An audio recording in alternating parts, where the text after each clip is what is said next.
Good evening, everyone. I'm Tim Killeen, President of the University of Illinois System, and I'm really delighted to see so many folks joining us this evening. My thanks to all of you for taking the time to join what is our first ever telephone town hall, and if it's a little rough, you'll give us a little bit of your indulgence. I want to thank in particular the Alumni Association for allowing us to do this a telephone call. It was arranged to allow for a deeper dive into how the ongoing state budget impasse is impacting our three universities, and to have a dialogue with you that will augment the media coverage that you read and hear and your regular email updates from our Alumni Association. So the Teleforum opens up a two-way street, and we really want to hear your feedback, and more importantly, we seek your help with the important ongoing advocacy effort. So if you would like to ask a question or make a comment at any point during the conversation, please just press *3 on your telephone keypad, and I'll repeat that a few times as we go forward. When you press *3, you'll then be connected with a university staff member who will get your name, question or comment, and place you in a queue to share it with me and our other listeners. Later, I will also provide a website that once you enter your information will give you a phone number and email of your local legislator as well as the governor. That way, you can contact them and express your support for state funding for the U of I system, which is really important to all of us. As you know, legislators recently ended their spring session for the third straight year with no agreement yet on a budget to support essential state services, including our three best-in-class universities. The unprecedented and unconscionable string of failures here is taking a toll on public higher education across Illinois.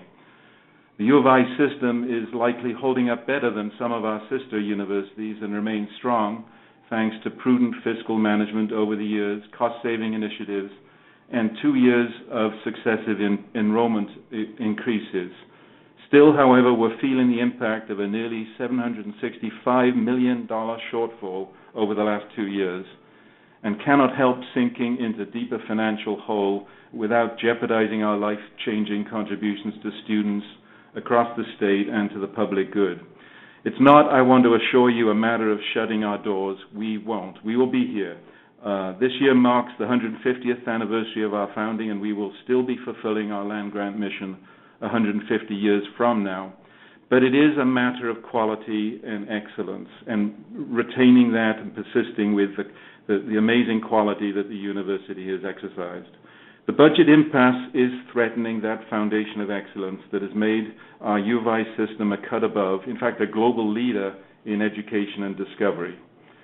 I just want to remind you to press *3 at any point to get in line to leave a question or comment as we continue here.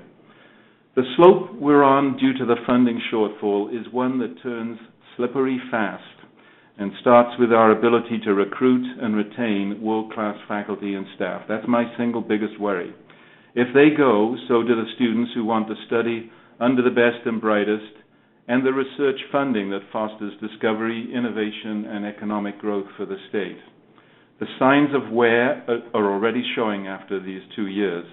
Financial uncertainty has put a target on our back, and top faculty are being heavily recruited, or you could even say poached, by peer universities that are preying on our current weakness. The impasse is also affecting national rankings that help shape our appeal to faculty, staff, and students alike.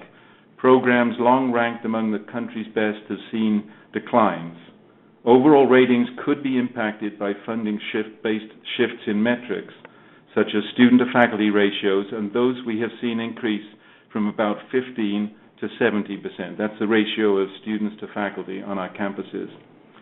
Classrooms and other facilities that help attract top talent are also in disrepair, with more than $2 billion we estimate in deferred maintenance projects across the system. Again, remember that you can press *3 at any point to get in line to leave a comment or ask a question. Our state and our nation cannot afford a run-of-the-mill university system, and I assure you that everything that we do at your university is going to be directed towards preserving and extending that excellence, but also providing a world-class education at an affordable rate to many, many deserving students in Illinois. So we are continuing our fervent advocacy in Springfield. with a yet stronger sense of urgency as we move into another year. To preserve a flagship university system that is critical to Illinois' future, this is a time, we believe, to demand action, not just to encourage it or urge it.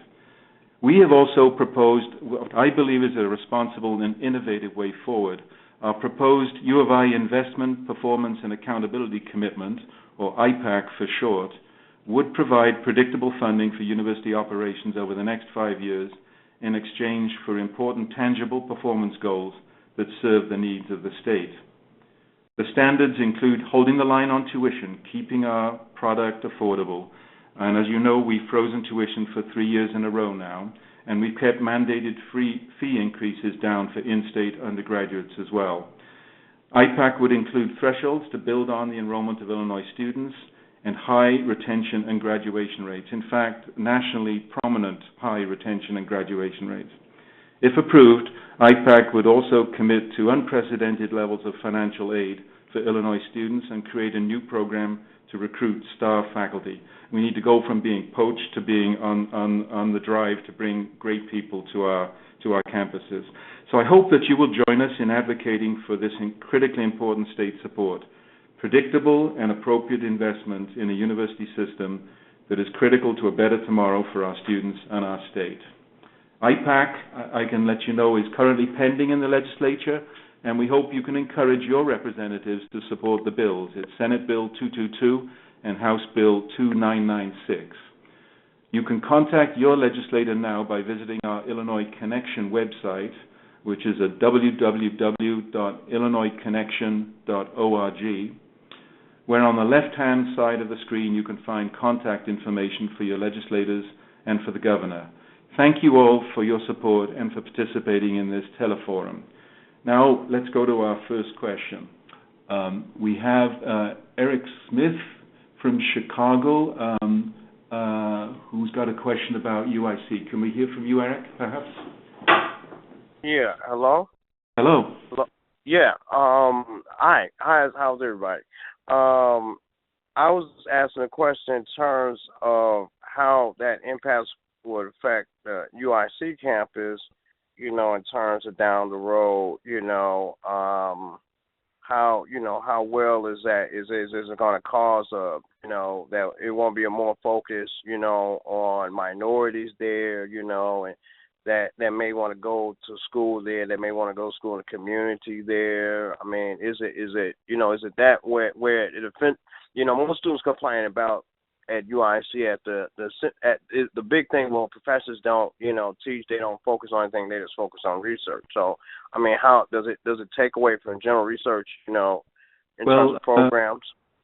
Thank you so much for your question, Eric. UIC is, of course, one of our major research universities, and we're very proud of its long-standing commitment to underrepresented minorities, to students who are first-generation students who come oftentimes from not optimal socioeconomic backgrounds and have access to a world-class University of Illinois degree. We're going to remain committed absolutely to that provision. But the budgetary impasse is affecting UIC. There's no question about it. We are seeing enrollments growing up. In fact, we've got historic levels of applications at UIC, and we've seen gains in diversity for both Latina students and African American students. We want to preserve that and maintain those gains, but it is threatened by the lack of state funding and particularly the uncertainty of state funding. If we were to get IPAC, we would be able to commit to a very significant new level of financial aid for in-state students. The total number is approximately $170 million were we to get IPAC through. And a lot of those dollars, perhaps as many as $65 million, would be supporting underrepresented minority groups, and many of those would be at UIC. So we've got our plans in action and in good shape to preserve those commitments moving forward. But it's very difficult without state funding to upgrade our facilities, to have our classrooms properly configured, to have the ability to attract and retain wonderful faculty. So we're worried about the future without this state budget, And UIC, like the other two universities, is a concern. But I can assure you, Eric, that we will do everything we can to preserve its excellence. Okay, I see there's a question from Betsy Goulet in Springfield. Betsy, are you online? I am here. It's nice to talk to you. Good evening. How are you? I'm vice chair of our Senate, on the UIS campus, and faculty. And we've got some legislators coming to visit either Tuesday or Wednesday. They're coming to observe our residential simulation lab on campus. And I would love to just have some key points, some of the things that we need to really get them to understand about this continued impasse and what it means for our three amazing institutions. And I don't know how many are coming, but quite a few. And I would just love to be able to kind of, in the midst of talking about what we're doing on our campus for our Child Protection Training Academy, but also really bring them into that environment and explain what this means for the future for our students and for the professionals we train. Yeah, thanks very much, Betsy, and that's a wonderful opportunity. There's nothing like face-to-face interactions with the legislators, and particularly when they can see firsthand the excellence that we bring to the state, and particularly to daughters and sons of Illinois natives. So thanks for your question. I'd encourage you to look at our IllinoisConnection.org website. We've been putting together materials, one-pagers that describe key talking points. You'll see information on IPAC, which is the legislative initiative that we have in place. That legislative initiative, if we got it through, would give us the stability and the robust, adequate funding for a 5-year glide path that we would really be able to deliver a lot of excellent things for the state with that. So that would be, I would encourage you to have some focus on that. But I would, as I said in my opening remarks, I think it's time to tell the legislators that this is not a time to point fingers at each other, and it's a time to reach a robust, responsible compromise on behalf of the families of Illinois. And that's what they need to do. That's what they're there for, and that's what we want to insist upon. So I would be fairly strong in my advocacy, and I assure you I'm doing that myself in offices and in Springfield regularly. So it's wonderful that you have this opportunity, and I would take good advantage of it. Hello, I see Thomas Guild from Barrington, Illinois, online. Are you there, Thomas?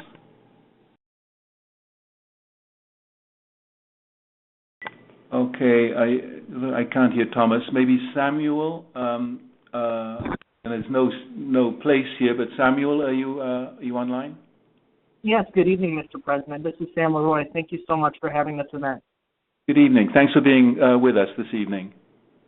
Sure. My question is about the IPAC, which is a wonderful concept and would provide huge relief to our university and would do a lot for faculty and for students to keep our tuition as affordable as possible.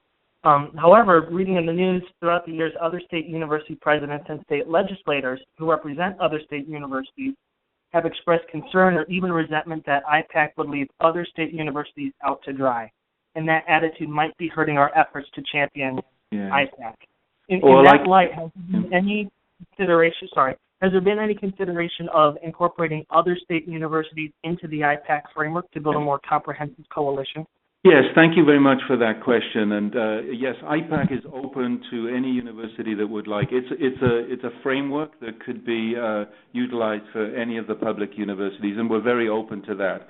Of course, U of I has to speak for U of I, so it's been formulated with us in mind, and these are our retention rates and our graduation rates and our commitment to affordability. But we've had extensive conversations with the other public universities, and we think it's a good vehicle for the discussion of how we can move forward in the state. And I'm personally very hopeful that it will form sort of the baseline of the public system as a whole getting sustainable funding into the next few years. So, yeah, don't worry. That is not exclusive in any means, and we're advocating as strenuously for our sister institutions as we are for ourselves. And we have weekly calls with all the presidents, so it's a very collegial effort. In fact, just today, all of those presidents signed a joint letter that has gone to the legislative community. But thank you for that question. I want to remind callers that to interact or to ask questions, you just have to press *3, and you'll speak to a university representative who can connect you to this teleconference. Brian from Irvine, California, are you there? I am. 1988 alumnus. Yes, I am. Thank you. Yes. Good evening. Good evening, everyone. Yes, my wife and I are both alums from 1988, and our daughter, Christy, is a incoming freshman this year, so we couldn't be more excited. At the same time, I'm overly concerned about what's going on, obviously, in the state, and I'm just wondering, since we are out of state, we're not living in Illinois anymore, we don't have necessarily the contact with the legislators there. So what can we do to assist being out of state? I know we have over 450,000 alumni.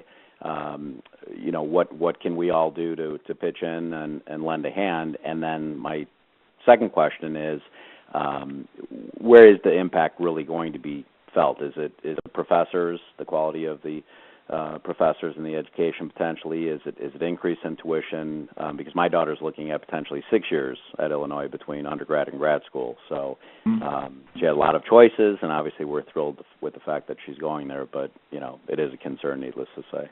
Well, thanks so much for joining us this evening, Brian. And I note on thing we have many thousands of listeners, in fact, and it's wonderful to hear you from California. And I just want to welcome your daughter to our campuses. We are going to give her a wonderful world-class educational experience, and it's going to be as affordable as we can make it for you. What can you do to help? Well, participating this evening is very helpful, and it demonstrates to all of the listeners that we're not only just here in Illinois, but we really have a worldwide base.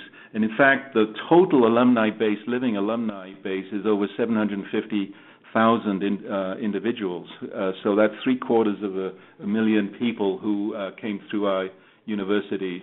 And so I think if you're willing to place a call and say exactly what you said or leave a message, particularly for the legislative leaders in Illinois, it would be helpful because you're very much a stakeholder, even though you're in California.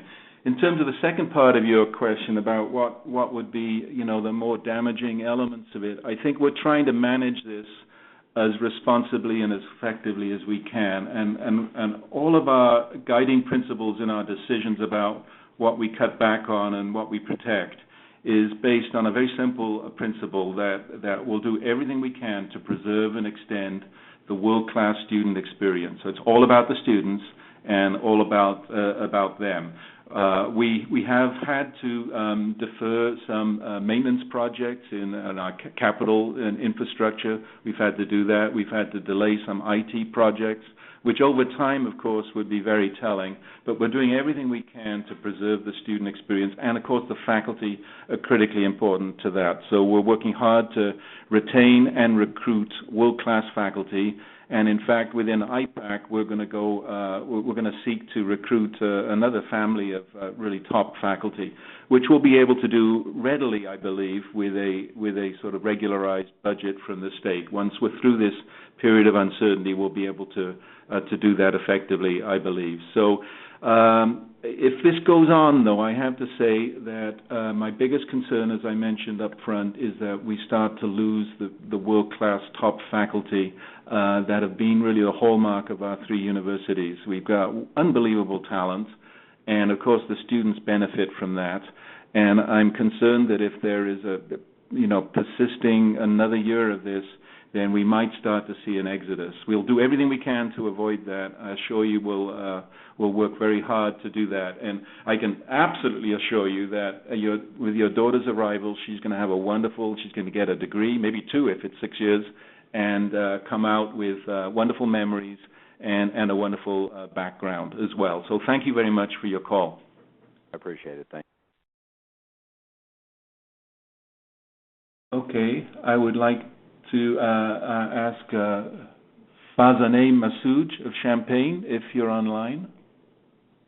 Hi, Mr. President. Thanks for taking my call. I'm an alumni of U of I, and we are, both me and my husband are working and hoping to send our son to U of I, so this is a personal investment on our part as well.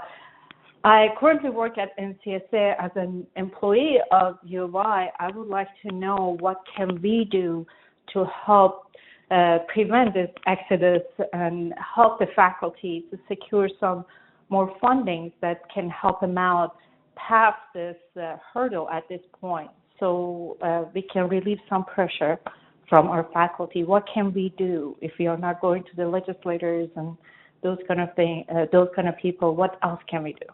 Well, certainly going to the legislators, particularly at this time when it's very critical decisions are going to be made in the next 10 days even. It's well worth your time to do that. And I want to welcome your son to our campuses as well. So calling the legislators and the governor's office, the equal responsibility here for the state budget would be helpful. If I could say another thing you might do, since you're at NCSA, I think there is understandable concern and worries. But we are moving forward. We're forging ahead on many fronts. The U of I is going to be here for the long term. It's not going away. This will be a blip in the rearview mirror at some point.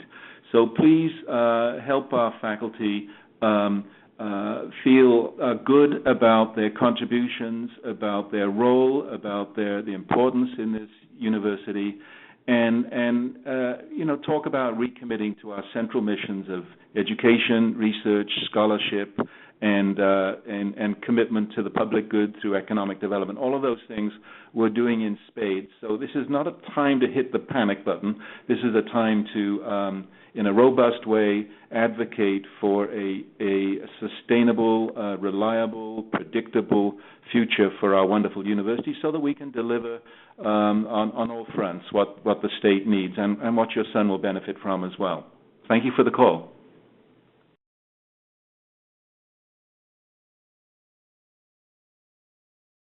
Okay, I have a call here from Cook Witter, Inc., and there's no name here, but can I take your call? This is Randy Witter. Hey, Randy. The question I have is, for all the people in the Oak Lawn area, have they been in touch with Representative Kelly Burke, because she's the chair of the Higher Education Appropriation Committee, and I am predicting that Speaker Madigan will come out with a third proposal for the budget resolve, and it's very important that the IPAC proposal is part of that third proposal that Madigan comes out with. Thank you very much, Randy, for that comment. I know you have special expertise in this, and Representative Kelly Burke is a very important key representative. She's a member of the U of I caucus and the chair of the House Higher Ed Appropriations Committee.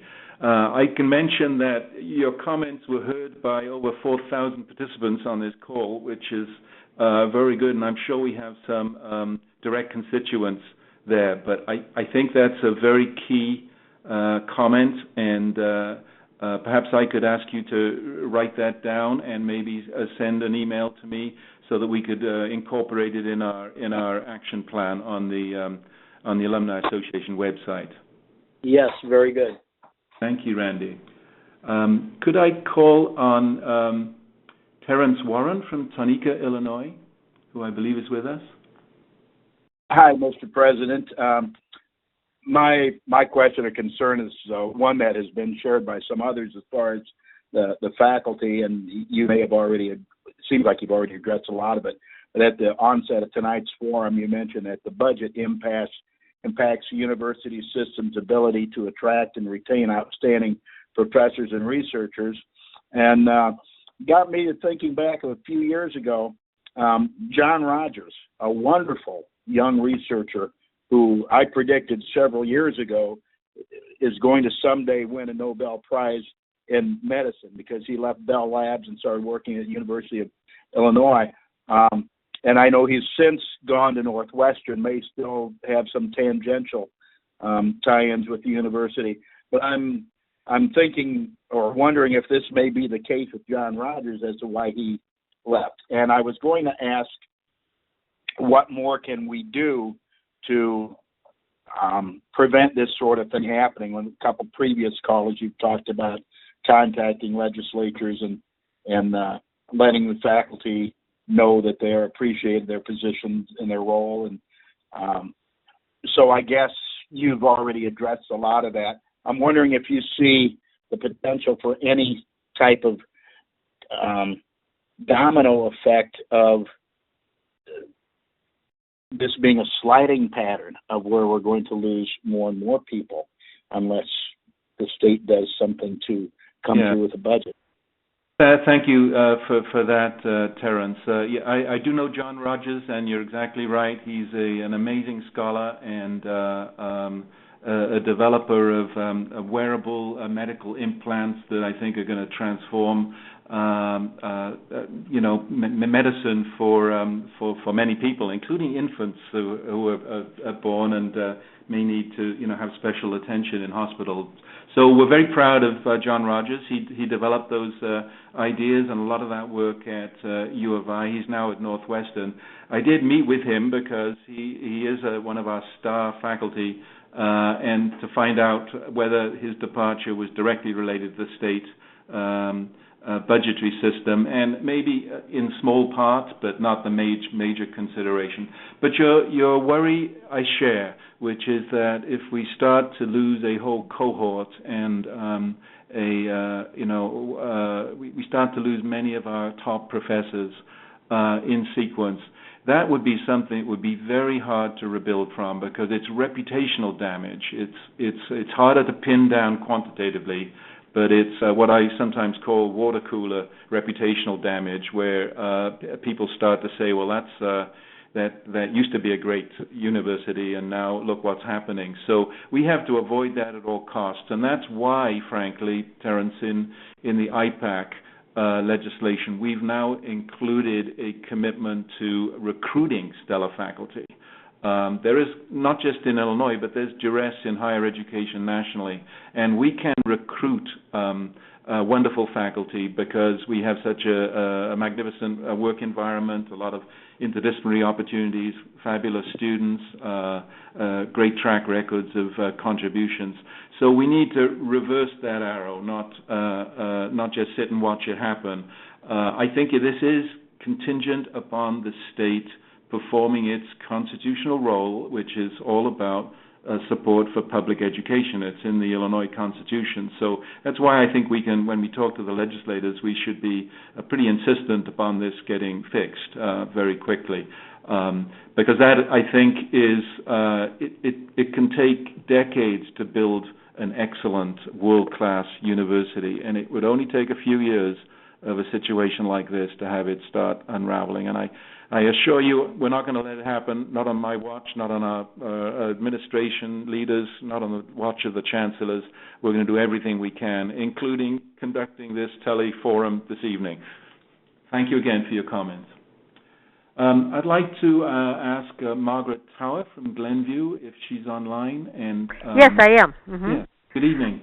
Good evening. I had the privilege, I'm a Chicago public school teacher, and one summer I was a fellow in the Department of Bioengineering at the University UIC, and I just was so wowed by seeing the research. I was so surprised to see all the fantastic research in dentistry, where so many dental schools have closed, and to see what's going on there, which I don't think the average person in the state of Illinois sees. I mean, so many people in the state of Illinois use mobile devices. They use the internet. these are all things that came out of the University of Illinois, and to realize that our lifestyle is affected by this. If we cut that out of Illinois, our lifestyle is going to suffer, and our health is going to suffer. All the wonderful ways of improving our health have come out of the University of Illinois, and I am so impressed with everything at the University of Illinois. I really am. It's a marvelous institution, and of course, if you don't appreciate research, it's going to affect the entire upper colleges in the whole nation. It reminds me of China when they threw all the academics into the farms and got rid of the higher education. And I understand they have a hard time finding college graduates to run their country, because that really can cripple a country when you turn your back on higher education. So I say keep going. You're doing a great job, and everyone there is doing a great job. But we've got to appreciate them. I think the average citizen in the state of Illinois has got to learn to appreciate the research of the University of Illinois. Yeah. Thank you so much, Margaret, for your comments. Your enthusiasm is infectious, and you're exactly right. Of course, the contributions of the University of Illinois over time have been literally amazing. I know, for example, that there are 25 spin-off companies that were formed by University of Illinois alums that are today worth $75 billion or more in the economy, and dealing with all kinds of medical issues and IT, as you pointed out.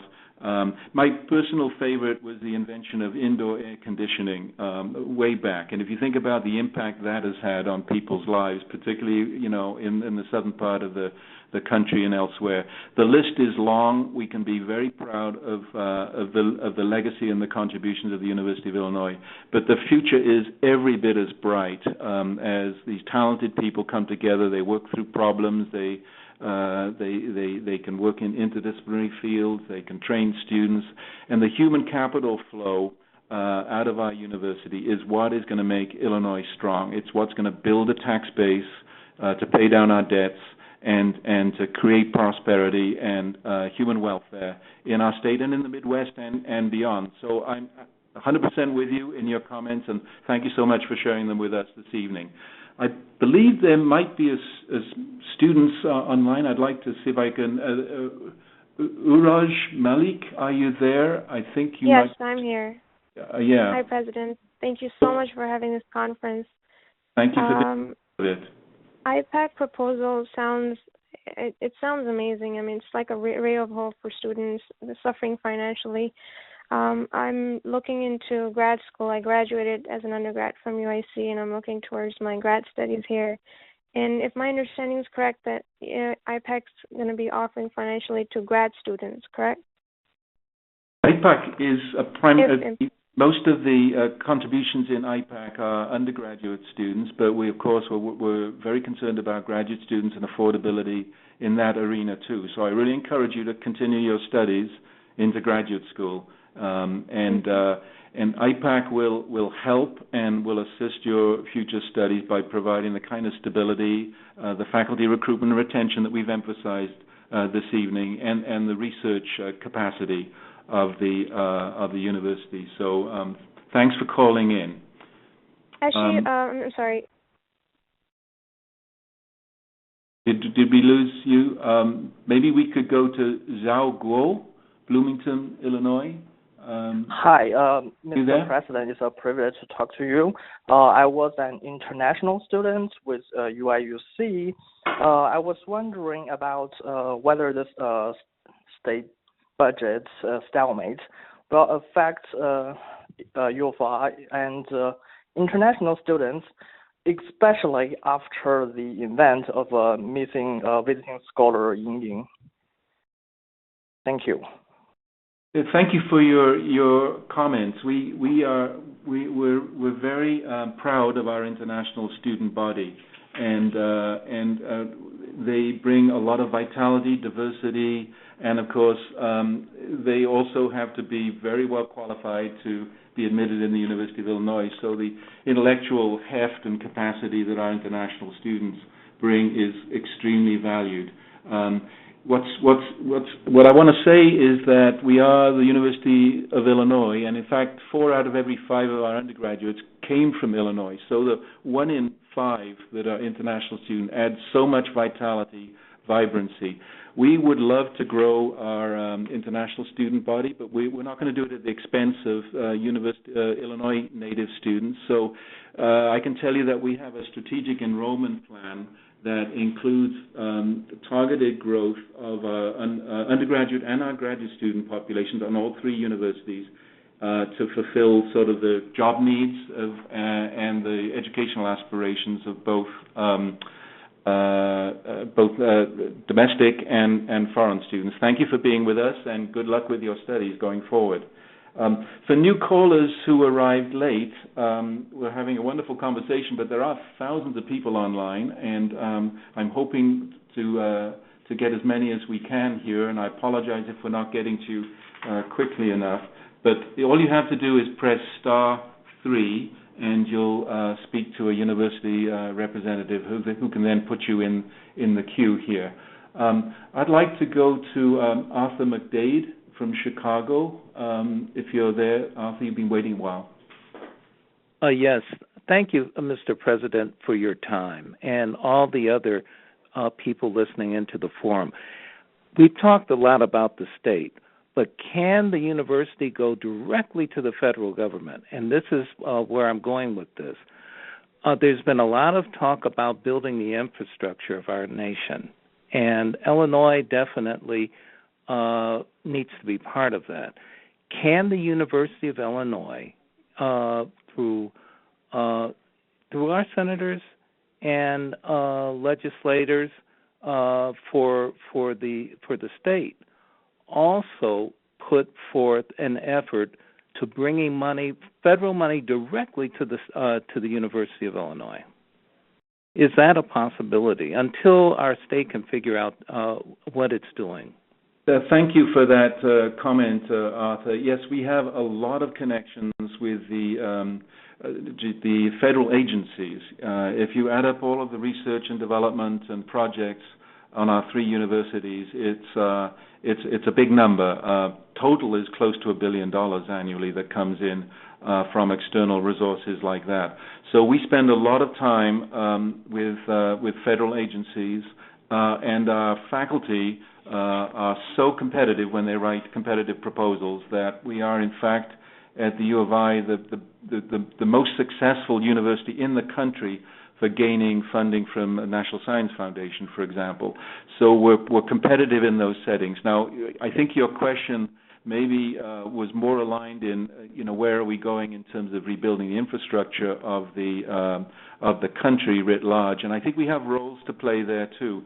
For example, on the very important issue of cybersecurity and all things cyber, authentication, visualization, networking, bandwidth, we have tremendous intellectual capacity in our universities that I think can be very helpful in many areas of society, including commercial areas of society where cybersecurity is becoming very important. Also, national security. We have grants and contracts from the Department of Defense as well as Homeland Security in those kind of areas. So I think we're strong with our interactions with the federal on the federal side. We're active there. We're engaged there. We hosted a breakfast just recently with the Illinois delegation and the head of the National Science Foundation and her staff, and that was very effective too. So we're doing what we can to reinforce those kind of connections, but it's true to say that U of I is a national crown jewel, and I think that's something we also want to preserve extensively as well. Thank you again. I see there are some questions coming in, online questions, and there's one here from John who's asking, what issues do legislators have with IPAC, and how does the university deal with those issues? Well, I'm happy to report that we have strong support in the legislative community. IPAC has something of the order of 29 co-sponsors. It's rare that bills get that many co-sponsors. They're bipartisan. They're in both the House and the Senate. Many of them are U of I alums. some are not, and we've had discussions going on for a year with them about how to define it, how to tweak it, how to tune it to deal with issues that the legislators might have. I think what came up a little bit earlier about the other public universities in Illinois is one of the frequently asked questions there. If we have IPAC for U of I, what does it mean for the other universities? And as I answered earlier, we hope that this is going to be a movement of all of public higher education to map sustainable, responsible funding levels to performance and outcomes that support the University of Illinois. So we have we've got materials on frequently asked questions that we help you with. But thank you for that question. We do see support gaining for IPAC, and I can tell you that if and when this becomes law, it will be a national model that will be emulated elsewhere. So we can leapfrog from being in this sort of strange universe now where we have a lot of uncertainty on funding to a place where we would have a very robust and wholesome relationship between the flagship university and the state legislature and governor's offices. Thank you for that. Nathan Hoffman, I see your name here, and you've been waiting a little while too. Are you online? I am. I first wanted to thank you and your leadership for the work you've done over the past couple of years to reach out to the historically underrepresented students and engage them more in the university and get more of them to the university. But my question is, what has the budget impasse done, and what will a continued impasse do to the university's ability to recruit and help these historically underrepresented students go through the U of I? I just missed the one with underrepresented students. Did you say, Nathan? Yes. Yep. Yes. Well, we're very proud that we're at historic high levels right now of participation of underrepresented students in across the whole University of Illinois system. We've been working hard on that. It's an issue of recruitment. It's also an issue of financial aid, because if you can't afford, or your family can't afford the tuition and so forth, then there are impediments and obstacles about participation. So we're working hard on all of those things. IPAC would be a very serious positive step towards augmenting the participation of underrepresented groups. And that's because within IPAC we would be able to reserve a significant component of financial aid. It would actually be more financial aid derived from university resources than the federal and the state components, the MAP grants and the Pell grants, respectively. And so that would be a commitment built in IPAC. I think you would agree that we need to represent the society in which we're embedded, and we need to do everything we can to ensure that deserving students, qualified students, get access to this educational experience. So we often have a mantra of access, affordability, and they're related, obviously.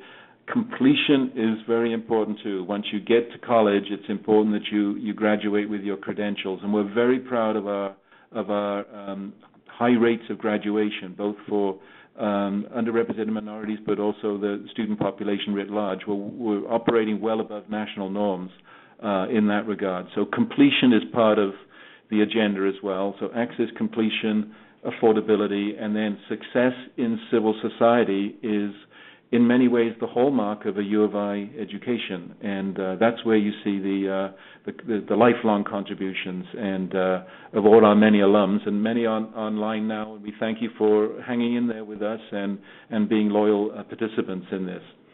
Thank you very much, Nathan. I'd like to go to Mark, no surname, who's been waiting for a while. Mark, are you there? The 309. Hi, Dr. Killeen. Thanks for taking my call, and thanks for the event tonight. Are you able to hear me? Pardon me? Are you able to hear me? Yes, I can hear you, Mark. Yeah. Great. Okay, very good. The conversation's been focused on the students and on the faculty as it should be, but there's another important component to the Champaign ecosystem, and that's Research Park. And I wondered if you could comment on the budget impasses past and immediate future impact on the ability to grow a research park, which I think is such an important part of the university's mission. And I'd also like to say I'm a proud alum, and I'm a proud university dad as well. Thanks. Well, thank you, Mark, for your question. The research park in Champaign-Urbana, of course, we're very proud of that. It's been going for about 15 years, and it's grown at an extraordinary rate. It's grown at twice the rate of Research Triangle Park in the southern part of the country. So we're very proud of it. We are in the process of adding another building, and it's going to fill up as soon as it's available. So we have strong demand from companies to work, startups sometimes, more mature companies often, to work. And a lot of the attraction is the ability to recruit our wonderful students and to have them work as interns, and also to have faculty participate on the research park. So it's doing very well. It's on a growth path. We want to see that continue. We want to see it extend. We also have great plans to meet and exceed those kinds of things in Chicago and, of course, Springfield as well. So this is connected to our mission for economic development and technology transfer. And, of course, as we talked about a little earlier on in the conversation, we have so many technologies and opportunities to create and design and invent and discover in ways that support society. And the research park is an engine to do that. And so your question was, has it really suffered from the budgetary impasse? I guess it has maybe grown less rapidly than it would have done otherwise, but most of the resources that go into there are not derived directly from state funding. Okay, we have maybe one more time for one more question. I'm looking at the list here. Rick from Monticello, are you there? Yes, hello. I'm here. How are you? Yes, I can hear you. Yes, I am a master's graduate from the University of Illinois in Springfield and from the University of Illinois in Champaign-Urbana. I also worked for the university for 10 years. I am an economist, business consultant, and I see that basically one man has the future of the university in his hands, Michael Madigan. And I wonder, my feeling is that within 10 years, the University of Illinois will be a private university, no longer a state university, because I don't see a chance for the university to ever be able to reconcile their differences with the state of Illinois. I wonder if you have any thoughts on that. Well, I do have some thoughts on that. We are a public university. We're always going to be a public university. Obviously, we are seeking secure public funds. They have been in decline. There's been no question about that over now decades, in fact. But we are intrinsically a public university system. We're a product of the land-grant movement from the 1860s, and that was all about access and affordability. Those elements I've talked about before. For the public to gain access to world-class education and then participate in economic development. Back in the 1860s, of course, it was an agrarian economy, and now it's a much more complicated economy. So we're not going to move away from our roots. On the other hand, we are, of course, seeing declines in state funding, and we have to be resilient against the negative aspects of that. Which means that we have to place greater reliance on things like philanthropic giving, grants and contracts that we can obtain through competitive efforts, and also what we were just talking about, which is economic development pathways. But our commitment is to keep our tuition low. That's why we've frozen tuition, and we're doing that because of the public-spirited nature of our university. my fervent hope is that the state funding does not continue to decline year after year, because it's not worthy of the families of Illinois or the products and the role and the excellence that we bring to the table. So we need to make sure that we're articulating very clearly the value proposition of this public university system, and that's where we're grounded. But the trends that you mentioned are, of course, very real, and we have to be realistic about what we do with our resource base to make sure that we have optimal outcomes. So I don't see in the future us ever becoming a private university. There are many private universities in the United States. We're not one of them, and in fact, in our strategic framework that was released last year, we call ourselves the Public's University, of and for the public. And I think that gives an essential character to what U of I does and is. And it also gives us a scale, a large scale, larger than the typical private university. So our impact on society is, we have 20,000 students graduating a year. Think about that for a minute. That's enormous flows of human capital entering the workforce. And we want to do this well with excellence and large scale, because that's where we'll have the biggest impact. So we're obviously, struggling a little bit right now with state funding. It's due to this impasse, which is very unfortunate, and as I said up front, unconscionable to be moving forward with. So we have to go back to our roots, recognize that our role as responsible provider of world-class education in this state, in this time in history, has to be recognized by the state legislature and the governor's office, and that's what we're appealing for on this call. So help us with that if you can. But thank you for participating. I think we've come to pretty much the end, and I want to thank everybody who's been online. I know many of you have been waiting to speak, and we weren't able to get to everybody who wanted to speak, and there were, according to the numbers here, thousands of people online. So that's extremely encouraging for me personally to feel backed by a vibrant alumni community at a time when we need to come together around these important things. So thank you so much for being on this call, and I hope you all have a very pleasant evening. If you didn't get to ask your question, you can stay on the line and leave a message. We'll collect those messages and address them. And I also hope that you all join our growing advocacy effort, if you've not already done so, by, again, contacting your legislators and the governor to demand a full state budget and robust, predictable funding for this wonderful U of I system that we hold so dear. You can contact your legislature now by visiting our Illinois Connection website. Again, that's www.illinoisconnection.org, where on the left-hand side of the screen you can find contact information for your legislators and the governor. Please also spread the word to family and friends. They can replay this call by going to the U of I system website if you think it's valuable for others to hear it, and that's at www.uillinois.edu. And the recording will be posted by early next week. This has been an experiment for us. I hope it's been valuable use of your time. It certainly has of mine. Again, thank you for your participation this evening and for your support of our great university system.